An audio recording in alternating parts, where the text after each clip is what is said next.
દર્શક મિત્રો, હું દક્ષા પ્રજાપતિ એમડીપી ગુજરાતી ન્યૂઝ ચેનલમાં આપનું સ્વાગત છે। તો નિહાળો આજના મુખ્ય સમાચાર।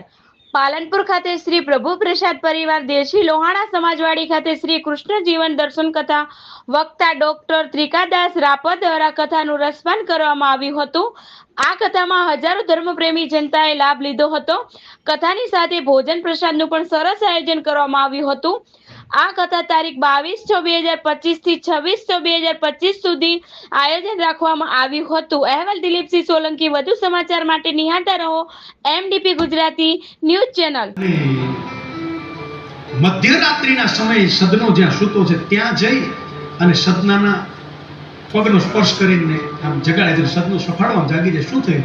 અરે બેન, અત્યારે તમે એટલે સ્ત્રી એમ કહે છે કે તમે આવ્યા ત્યારથી મારું મન તમારા પ્રત્યે આકર્ષિત થયું છે અને હવે મનથી મેં તમને મારા પતિ માની લીધા છે। બોલે, હે જગન્નાથ, હે જગન્નાથ, હરે કૃષ્ણ, તમારા પતિ તો આ નહીં, આ અપરાધ છે, અયોગ્ય છે, અનુચિત છે, મને ક્ષમા કરો, મને માફ કરો।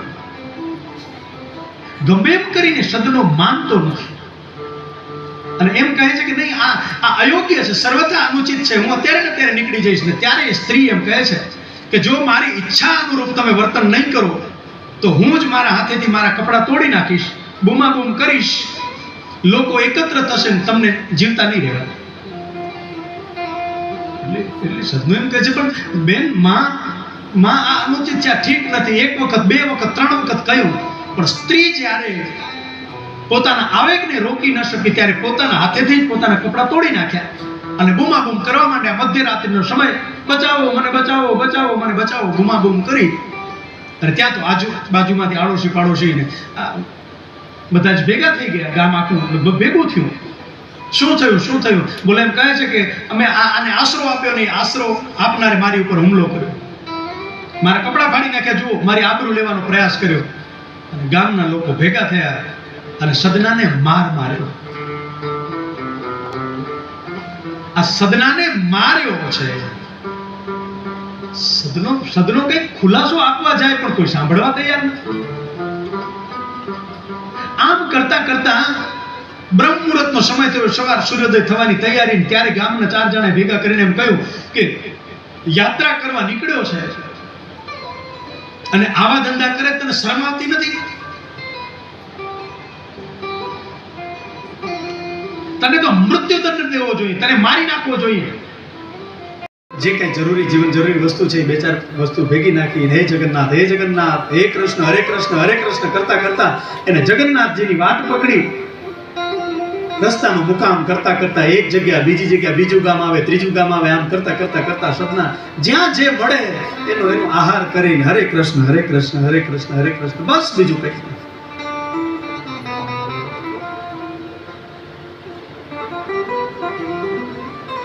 કોઈ અવિશ્વાસ નહીં, માત્ર ને માત્ર પૂર્ણ શ્રદ્ધા, પૂર્ણ ભરોસો, પૂર્ણ વિશ્વાસની સાથે સદના ભગત ગતિ કરે।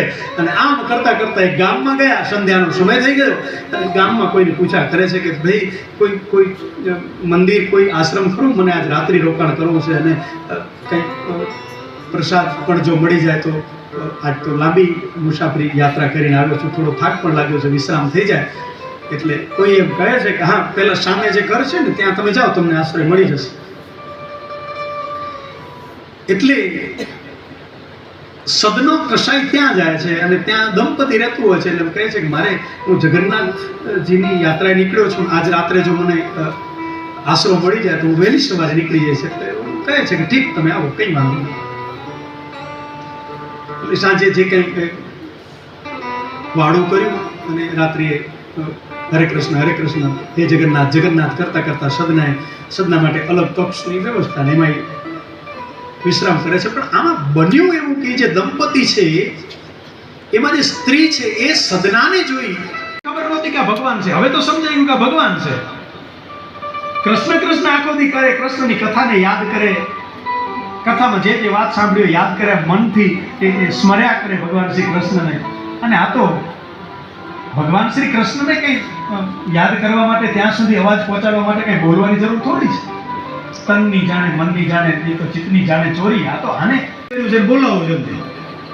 એટલે રડતો રડતો છોકરો બારે આવે, વળી ડર લાગ્યો કે બાપજી વળી કઈ દંડ દેવા આવે અને કહે છે બાપજી મારી ભૂલ થઈ ગઈ. અરે ભૂલ તો મારી થઈ ગઈ, તું આ લે ભાઈ, આ ભગવાનને લે, તું જે કરતો તો માંસ જો કાની હારે. બોલે પ્રભુ મારે તમે જ ના પાડતા હતા, હું કાંઈ ના પાડતો નથી, હવે તું જે કર. નવડા ગયા, કોઈ સંતોષ થયો નથી. ગામમાંથી ક્યાંક દૂધ દહીં ઘી મધ આ બધું પંચામૃત લઈ આવ્યા, ભગવાનને સ્નાન કરાવ્યું, જોડીમાં ગંગાજળ ભેગું હશે એનાથી અભિષેક કરાવ્યો ભગવાનને. પછી ઉપવસ્ત્રથી ભગવાનને પૂજા કરી, ચાંદલા કર્યા.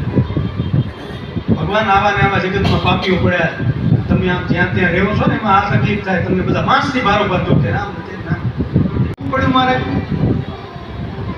એટલે આ મૂર્ખ, આ તું કોની બારોબાર માંસ વેચે છે? કોની બારોબાર? તો કે આ શું છે? આ એક બાજુ બતાય તો કે આ તો પથ્થર. અરે આ પથ્થર નથી મૂર્ખ, આ શાલિગ્રામ મહારાજ છે. આ ભગવાનની બારોબાર તું માંસ વેચે છે? તો ગભરાઈ ગયો કે મને તો આમાં કઈ ખબર નહીં. મને તો સારો ગોળ મજાનો પથ્થરો લીધો, હું તો નાનપણથી લઈ આવ્યો. નદીએ નાવા જતા ત્યાંથી મળે આપણે, હું તો લઈ આવ્યો મજાનો ગોળ પથરા. ચપ્પલ મારીને ત્યાંથી ઓલા મહારાજે લઈ લીધા.